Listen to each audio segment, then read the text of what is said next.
Hello friends, எல்லாருக்கும் வணக்கம். Welcome to my channel Mithu fashion. உங்களுக்கு கார்டனிங் ரொம்ப இஷ்டம் அப்படின்னா நம்ம சேனலை சப்ஸ்கிரைப் பண்ணி வச்சுக்கோங்க. நிறைய நியூ டிப்ஸ், உங்களுக்கு பிடிச்ச மாதிரி செடிகள் வளர்க்குறது எல்லாமே நம்ம சேனலில் வீடியோஸ் வரும். இன்னைக்கு நம்ம வீட்டில் பூத்த பூக்களோட பார்க்குறீங்க.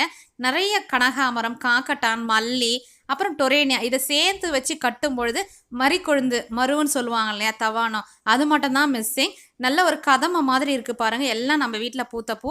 டெய்லியுமே எங்களுக்கு ஓரளவுக்கு நிறைய பூக்கள் கொடுக்கும். சில நேரம் இல்லாமல் கூட இருக்கும். முடிஞ்ச அளவுக்கு நீங்களும் உங்கள் வீட்டில் வளர்த்து பாருங்கள். இப்போ மல்லியில் நிறைய வெரைட்டிஸ் மல்லியும் நம்ம மாடி தோட்டத்தில் பூக்க ஆரம்பிச்சிருக்கு. இதுதாங்க நம்மளுடைய சரண்யா சந்தர் சப்ஸ்கிரைபர் அவங்க அனுப்பின பிளான்ட்டு. பூ பூத்துருக்கு, அழகாக இருக்குது. நித்திய கல்யாணி தான். ரொம்ப நல்ல டார்க் கலரில் கொடுத்துருந்தாங்க. அடுத்ததான் முருங்கை மரம். நிறைய பேர் வீட்டில் இருக்கலாம், பூ வைக்காமல் இருக்கலாம், இலைங்கள் சரிவர இல்லாமல் இருக்கும், காய் பிடிக்காமல் இருக்கலாம்.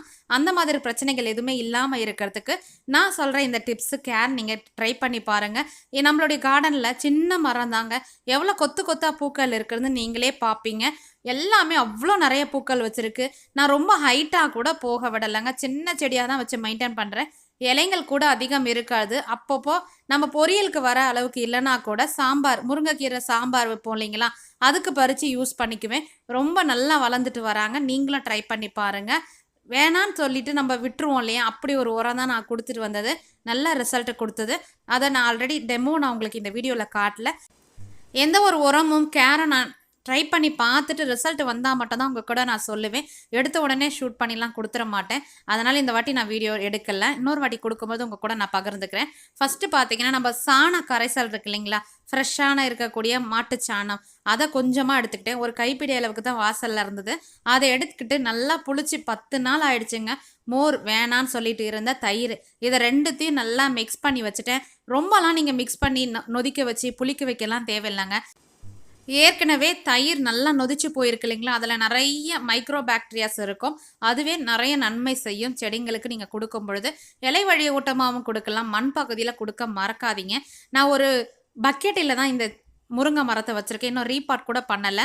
விதை போட்டு வர வச்சது தாங்க. நீங்கள் மாடி தோட்டத்தில் கட்டிங்ஸு மூலயமா அந்த உடச்சி போடுவாங்களே, அதை கொண்டு வந்து வச்சு வளர்த்தாலும் சரி, இல்லை விதை போட்டு உற்பத்தி பண்ணுறீங்க அப்படின்னாலும் எந்த வகையிலையும் நீங்கள் ட்ரை பண்ணி பாருங்கள். நான் வந்து செடி முருங்கைன்னு சொல்லிட்டு தான் வாங்கிட்டு வந்து போட்டது. சில நேரம் செடி முருங்கை கூட காய்க்காமல் போகும், பூக்காமல் போகும். இந்த மெத்தட் ட்ரை பண்ணி பாருங்கள். அதை தாங்க நான் கொடுத்தேன். நல்ல ரிசல்ட் கொடுத்தது. எக்கச்சக்கமான பூக்கள் வைக்க ஆரம்பிச்சிருது. நல்ல வெயில் படுற இடமா வைக்கணும். முருங்கைக்கு நார்மலாக நீங்கள் தண்ணி விட்டாலே போதும், அதிகமாக வாட்டரிங் பண்ண தேவையில்லை. ஒருவேளை ஓவர் வாட்டரிங் பண்ணிட்டீங்க அப்படின்னா இலைங்க சீக்கிரம் கொட்ட ஆரம்பிச்சிடும், பழுத்து நிறைய கொட்ட ஆரம்பிக்கும். கம்பளி பூச்சி ப்ராப்ளம் இதில் இருக்கோங்க. அந்த பூச்சிகள் வராமல் இருக்கிறதுக்கு இந்த மோர் நம்ம கொடுக்குறோம் இல்லைங்களா, அது கூட கொஞ்சமாக பெருங்காயம் சேர்த்து நீங்கள் கொடுத்துட்டு வாங்க. பெருங்காய ஸ்மெல்ல அந்த பூச்சிங்களுக்கு பிடிக்காது. இந்த மாதிரி செய்யும் பொழுது முருங்கை செடிங்களில் கம்பளி பூச்சி வர்றதை முக்கால்வாசி நம்ம அவாய்ட் பண்ணலாம். செடி ரொம்ப சின்னதாக இருக்குது, ஆனால் பூக்கள் எவ்வளோ இருக்குது பாருங்கள். இதில் நிறைய இப்போவே பிஞ்சு போட்டிருக்கு. எல்லாமே பிஞ்சு நல்லா பிடிக்குமான்னு கேட்டிங்கன்னா, செடிக்கு ஏற்ற பூ தான் நம்ம விடணும். நான் கீரை பறிப்பேன் இல்லைங்களா சாம்பாருக்கு, அப்போவே கூட கொஞ்சம் முருங்கை பூவும் பறிச்சிருவேன். கொஞ்சம் பூ மட்டும் தான் விடுவேன், அதுக்கு ஏற்ற மாதிரி காய் பிடிக்கணுன்றதுக்காக. இல்லைன்னா தேவையில்லாமல் கொட்டி தான் போகும். ஒருவேளை உங்கள் கார்டனில் நிறைய பூக்கள் வச்சுருக்கு, பெரிய மரமாக இருக்க, நீங்கள் பறிக்க தேவையில்லை. நல்லா ஆரோக்கியமாக வளரும். இந்த சாணம் கரைசலும் மோரையும் சேர்த்து நீங்கள் கொடுத்துட்டு பாருங்கள், பெஸ்ட்டு ரிசல்ட் கிடைக்குங்க. காலையில் நேரத்தில் கொடுங்க, இலை வழியாக ஸ்ப்ரே பண்ணுங்க. ஒரு மக்கு அளவுக்கு எடுக்கிறீங்கன்னா 10 லிட்டர் தண்ணியில் கண்டிப்பாக சேர்த்து டைல்யூட் பண்ணிவிட்டு கொடுத்துருவாங்க. பெஸ்ட்டு ரிசல்ட்டு கிடைக்கும். எல்லா விதமான செடிகளும் கொடுத்து பாருங்கள். அப்போ இன்றைக்கி இந்த வீடியோ பதிவு உங்களுக்கு கண்டிப்பாக பிடிச்சிருக்கும்னு நினைக்கிறேன். பிடிச்சிருந்ததுன்னா நம்ம சேனலை சப்ஸ்கிரைப் பண்ணி வச்சுக்கோங்க. இன்னொரு இன்ட்ரெஸ்டிங்கான வீடியோவில் நான் உங்களை மீட் பண்ணுறேன். Thank you. Bye bye. Have a pleasant day.